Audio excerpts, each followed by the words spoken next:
SB, balik lang ako sa SONA kahapon ni Presidente, yung sa flood control at saka yung insertions.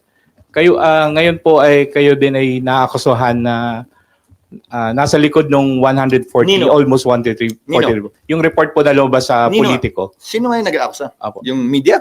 Sa politiko po na merong Sino nga? report. Sino nga? Sir, Sino nga? yung Who mga are media they- reports. No, who are they quoting? It's difficult to answer because you're not quoting anyone. Doon Sino sinasagot ko? Doon sa official documents po na nakuha from the GAA. Sino nga sinasagot ko? Sagutin ko. Sabi nila nung una, 9 billion daw yung sa Sorsogon, 12 billion daw yung sa Bulacan. Sunod sinabi 142 billion. Sunod binuro nila yon, ginawang 150 billion. Alin ba talaga ang sasagutin ko ron? Pangalawa, nung una ang sinabi, ako lang. Sunod sinama si Senator Villanueva. Sunod buong Senado na raw yun. Bibigyan ko kayo ng kabuuang sagot. Ang kabuuang panukalang amendment kaugnay sa 2025 budget ay umaabot sa humigit kumulang 600 bilyon. Ang nilipat-lipat, tinanggal, dinagdag. So kung totoo man yung sinasabi nila na 150 billion ang binago ng Senado, nasaan yung 500 billion yung pagbabagong yun? Saan ang galing? At bakit nila pinagtutuunan ng pansin yung mas maliit, hindi yung mas malaki? Sunod, nabalita na sa akin yan. Nagagamitin laban sa akin yan kaugnay sa isang demolition job, kaugnay sa napipintong halalan ng Senate President. Pero sinasagot pa rin kita ngayon, bagaman tapos na ang halalang yun. Kung iimbestigahan yan, dapat imbestigahan lamang, nagsalita na Executive Secretary. Imbestigahan daw hindi lamang yung sa panahon ni Pangulong Marcos, pero yung mga nagdaang administrasyon din. Dahil kung ano man ang kapalpakan, kaugnay ng flood control, hindi lamang itong taon to, kung hindi mga nagdaang taon. Dahil kung titingnan nyo yung panukalang budget, mas malaki pa nga yung budget sa nagdaang taon sa flood control kesa sa kasalukuyang taon. Sir, pero just to seek clarification, did you or did you not introduce No. 150 billion? No, of course not. dun sa kahit po sa Sorsogon? Sa Sorsogon, nag-ano? Kung meron din po kayong mga 9 billion? changes. No. May changes sa Sorsogon, yes, pero hindi 9 billion. Now, again, is the NEP perfect? Hindi naman din siguro. Ang importante, transparency kaugnay sa mga pagbabagong yun. Ngayon, kung pipintasan nila, ulitin ko bagaman alam kong demolition job ito mula sa ilang sektor na nais questionin yung aking pananatili bilang Senate President bago kami magbotohan. At bagaman tapos na, para sa akin, hindi parang makalipas ang 27 taon. Ngayon lamang yata ako maakusa ng isang bagay na ganyan. Ang masakit, dinamay pa si Senator Joel na kung maalala nyo, ay nung pumasok siya sa Kongreso, ay ang party list niya ay SIBAC, Citizens Battle Against Corruption. At dahil lamang siya ang napili at napipisel kong majority leader nung mga unang araw nung nakarang linggo. So ulitin ko, bahagi yan, par for the course yan, tulad ng pag-warning sa akin na ilan sa mga kasamahan ko sa Senado na gagawin yan. Tinitingnan kong bahagi yan, ika nga, sa buhay ng isang politiko. Subalit, sasagutin ko yan na may buong tapang at tulad nga ng unang tanong ni RG kanina, bakit ako ang unang pumalakpak? Dahil yung walang tinatago, walang kinakatakutan. Kahapon po sabi ni Sen Aimee, hindi daw po yun allegation kasi totoo daw po yun and that's the reason bakit hindi siya pumirma. Bakit hindi siya pumirma sa Sa GAA. Yung BICAM ng GAA. na hindi sila pumirma sa GAA, siguro hindi ba patunay yun na naging transparent yung budget na yun? Kasi nga alam nila yung mga nagdaan, ganun din ba o hindi? May pagbabago ba yung nagdaang GAA, kaugnay sa GAA ng 2025? Ang kaibahan, naging mas transparent, nalaman ng lahat at nakita ng lahat. Hindi ba positibo at tama lamang naman yun? Kumpara sa sasabihin mo na hindi yan nangyari ng nagdaang panahon. Kaya nga pinapaimbestigahan ng Pangulo, hindi lamang ang administrasyon niya, pero ang nagdaang administrasyon din. Yung sinabi po ni Sen Aimee, hindi lang siya allegation. Totoo daw po, yun daw po talaga yung nangyari. Alin? May mga senador na nag-insert ng budget, although ayaw niya rin diretsahin yung mga pangalan kahapon. May mga nag-insert, may mga nag-amend. Grabe naman kasi yung insinuation ng mga naninira. Pag nag-amenda ka ng budget, insert na agad, illegal na agad, bawal na agad, may kita na agad? Hindi naman siguro tama yon. Mali naman yata yon. So, anong gusto niyo sabihin sa amin?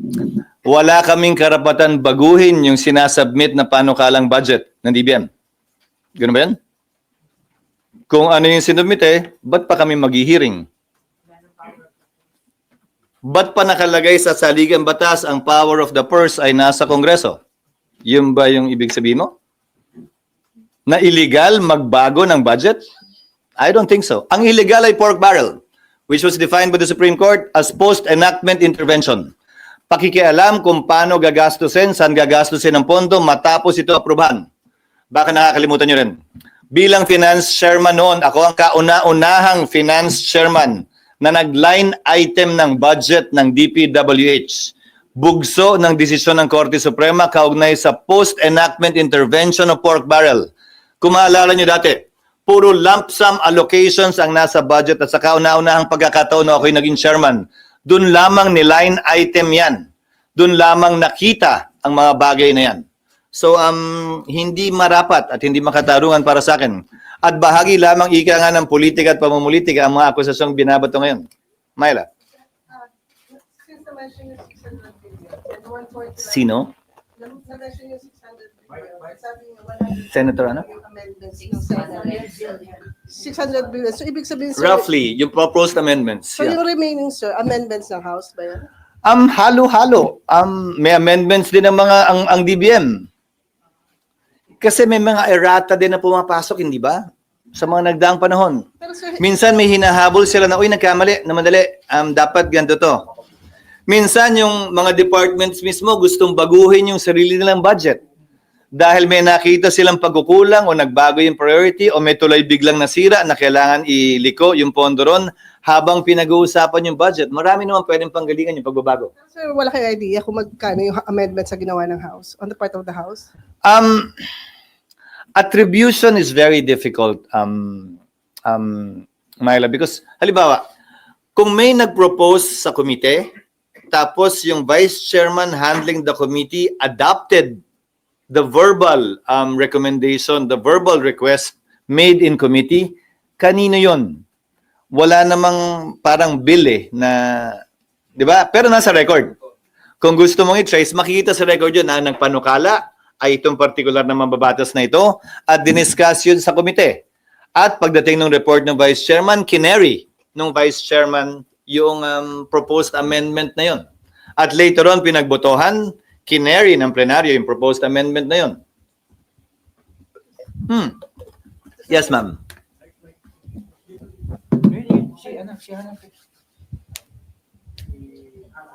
Sir, related din po sa budget insertions. Hmm. Itatanong ko lang po, another Politico report also Parang surfaced. favorite niyo yun ngayon. It's a CCTV footage po showing na bumisita po kayo sa Batasang Pambansa toward the office of House Speaker Martin Romualdez. Sa kasagsagan daw po ito nung usapan sa national budget. May we know, sir, kung ano po yung purpose nung... Malamang galing din sa kanila yan dahil ang paninira na-trace naming paninira laban sa amin ay nanggagaling din sa Kamara. Hindi nga lang siguro 2 beses ako bumisita pero hindi sa tanggapan ni Speaker Romualdez. Sa tanggapan kung saan, sa opisina kung saan isinasagawa ang BICAM na pinag-usapan din naman nung nag-bicameral conference committee meeting kami para tiyakin na ayos yung trabaho ng staff, para tiyakin na nagpapatuloy ng walang problema. Again, these are insinuations that you are merely carrying coming from those who want to politicize that particular instance. Pag hindi naman namin ginawa yung trabaho namin, edi issue din. But what are they insinuating? Tapos, sir, follow up I'm lang po. asking, what are you insinuating? What are they insinuating na nagpunta ron? So, bawal na rin magpunta at gawin ng trabaho bilang BICAM member? Bawal bilang Senate President tingnan kung ayos yung staff na gumagawa ng BICAM? May insinuation agad na mali? Hindi naman siguro tama yun. That you made sure that you make sure na yung mga changes as you propose mapapasok sa Again, that is an allegation. That is an allegation wrought with malice. At ulitin ko, sino yung nagsabi? Kayo naman, panayang pasagot nyo sa akin sa mga anonymous report na naman. Report nino. Saan niya kinuha yung report? At sino nagsabi? No, answer me. Sino? No. Sino nga yung kino-quote ng report? Hindi naman pwedeng wala, di ba? Again, this is clearly a PR job. Although it is, and I know it is, sasagutin pa rin kita kasi wala naman akong tinatago eh. Yes, Al. Sir, ano yung mga changes or reforms na implement ninyo pagdating sa approval ng budget para maiwasan itong mga ganitong controversies? At malabo ba yung gusto ni Presidente na halos wala na kayong baguhin doon sa budget? Hindi naman nga pwedeng walang baguhin. Again, Congress has the power of the purse. No NEP is perfect. But as long as it is based on discussions made openly with transparency and accountability, wala akong nakikitang problema. Again, gaya ng sinabi ko kanina, two heads are always better than one. Hindi naman alam ng lahat ng executive department officials ang problema ng bansa. Kaya nga, minabuti ng mga nagsulat ng saligang batas na dadaan yan sa prosesong ito. Kung saan makukuha ang input ng mga mambabatas, partikular mga kongresista, dahil sila ang directly elected representatives of the people. Pagdating sa BICAM, paano mas magiging transparent? Kasi doon lagi sinasabing nangyayari yung mga ganong hocus-pocus or mga insertions sa BICAM. Again, when I was the Finance Committee Chair, binuksan namin yung BICAM. Wala namang nagpuntang media. In-announce nung nakaraan din. Ang nangyayari kasi sa BICAM, more often than not, is just the secretarial staff that's meeting. Nag-o-compute yung mga yan. Ito yung version ng Senate, ito yung version ng House. Saan yung kinuha, saan kinuha.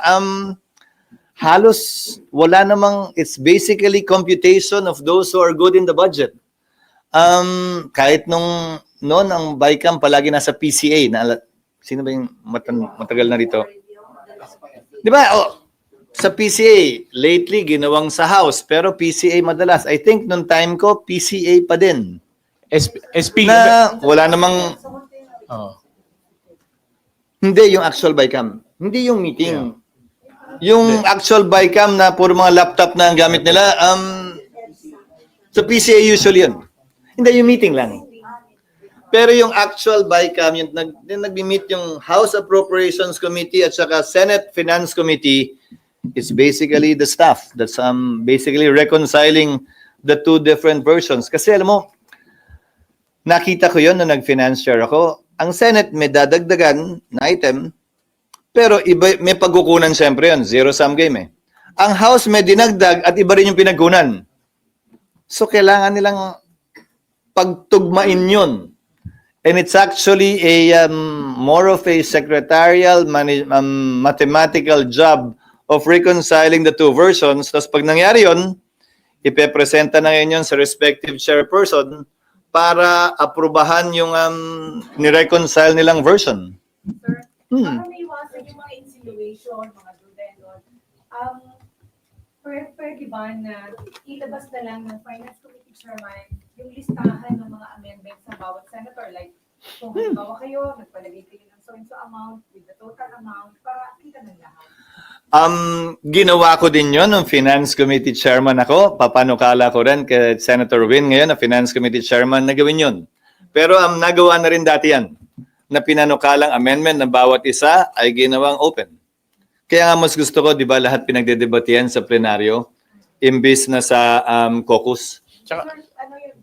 dapat live stream. Gagawin yan, sir? Kaya this time? Again, I will suggest that to Senator Win. That will most likely be discussed in the majority caucus in response to the President's call as well. Pero hindi naman po pwede na walang babaguhin at hindi pwedeng baguhin yun na nakaukit sa bato. Tingin ko hindi mangyayari yan dahil that will be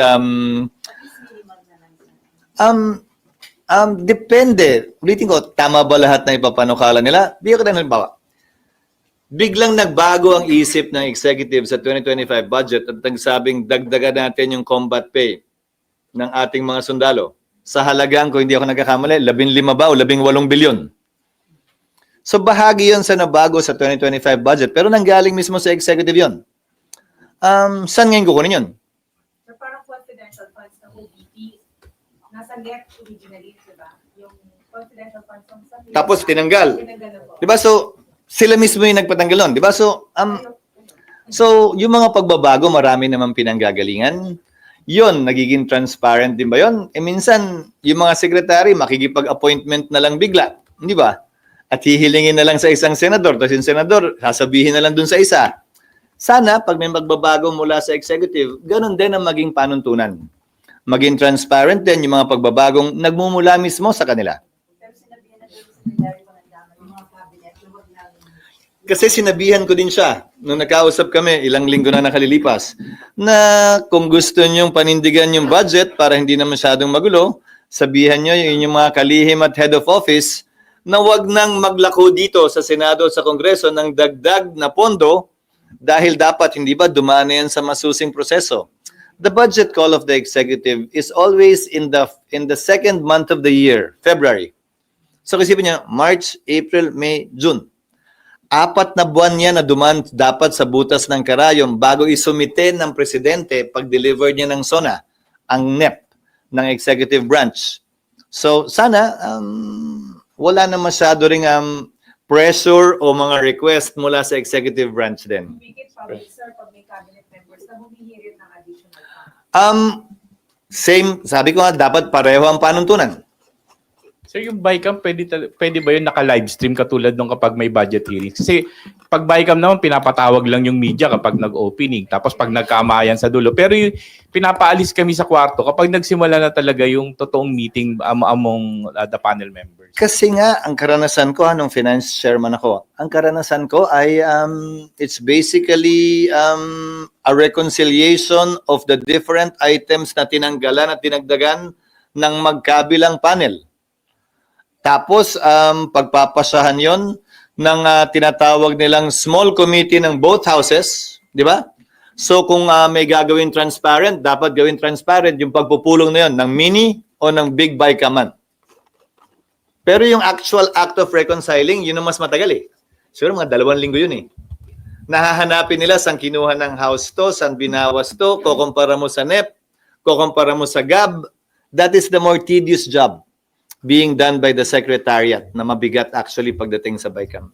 Sir, na-mention nyo si Senator Win na magiging Committee on Finance. So, obviously, may mga distribution na ng committee chairmanship. Formality na lang yung sa plenary. So, pwede namang malaman sino yung hahawak ng mga major committees? Nabasa na kahapon si Senator Joel Villanueva, yung mga ibang komite, antabayanan na lamang natin ang pagbabasa din sa plenaryo. Again, hindi naman namin tinatago, matatago ito eh. Kaya lang, ayoko ring pangunahan yung aktual na pagbasa sa plenaryo. Gagawin namin yan ngayon at hanggang bukas siguro. Baka mag-extend pa hanggang sa darating na Lunes at Martes. But we expect to be able to organize the Senate by next week. Insofar as naming the chairman and members of all the committees, including the commission on appointments on the part of the Senate and the Senate Electoral Tribunal. Pero may ibibigay dun sa 5 minority, sir. Minority senators. Yes, except for the minority leader, which by tradition does not have a committee because he's automatically a member of all committees. Ano po yung mga committee na i-offer sa minority? Again, ayokong pangunahan hanggat hindi nababasa sa plenaryo. Dahil babasahin din naman sa plenaryo yun. Even the committees to be given to the members of the minority will be decided upon by the plenary. Pero yung Blue Ribbon, sir, kay Marcoleta nga, sir. Yun ang direksyon. Pero babasahin din yan siguro bukas o makalawa. Justice Committee, kanino, sir? Sally, Hello. ginagawa mo na ako, utu-utu niyan.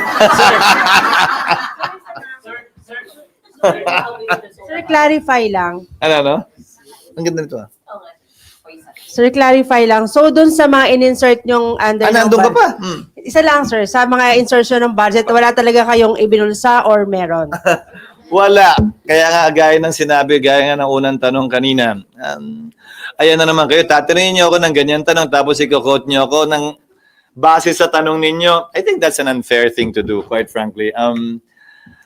If I have never had, no single case has ever been filed against me in my 27 years in government.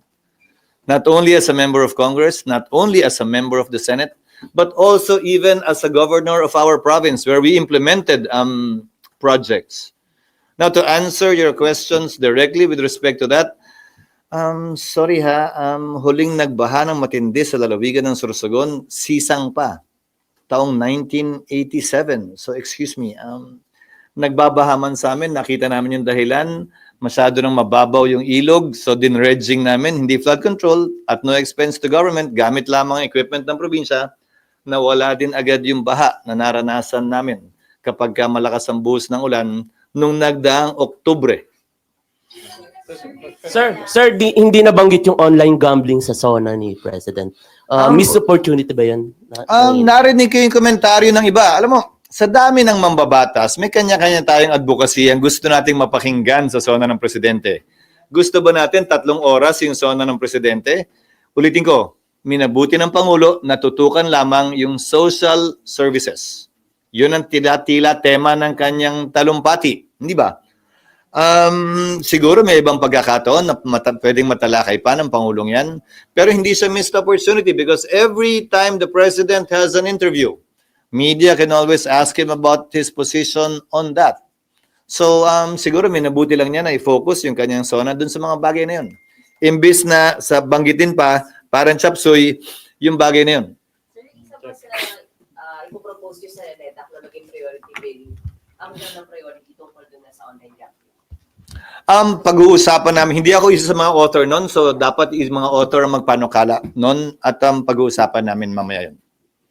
But again, LEDAC is composed of both the House, the Senate, and the Executive. So kung masasama man siya sa listahang ipaglalaban ng Senado, yon ay pagpapasyan nung 3 ahensyang yon, the Executive Branch, Congress, and the Senate. But if that is the decision of the Senate, yun ang isusulong ko namin ng mga miyembro ng LEDAC doon sa mga priority measures. SP, doon lang po sa sagot niya kay Mayan. Kung binanggit niyo po na ang tagal na nung huling nagbaha sa Sorsogon, so doon po sa mga amendments, wala pong flood mitigation programs doon sa... Kung nandun ka pa, sige ha, hindi porkit Sorsogon, akin yun. Hindi porkit Bulacan kay Senator Villanueva yon. Hindi porkit tiga doon ng isang mambabatas, lahat na ng pondo ron ay sa kanya. Ulitin ko, sino bang nagsabi niyan? That is a mere insinuation. Again, bahagi ng ika nga, PR job, PR campaign. So, hindi automatic yon. At huwag mong isipin o sabihin na automatic din yun. Dahil hindi ganun yun. So, sa Metro Manila ba, lahat ng proyekto sa Maynila, automatic? Sino mayari? Di ba pinapasira nga ni Isko yung mga pinapagawa na iba? So, sino mayari? Mayor, Governor, Congressman, o yung Senador ng taga Maynila? Hindi nyo naman pwedeng sabihin agad na porkit tiga doon, kanya na lahat, hindi naman niya tatama yun.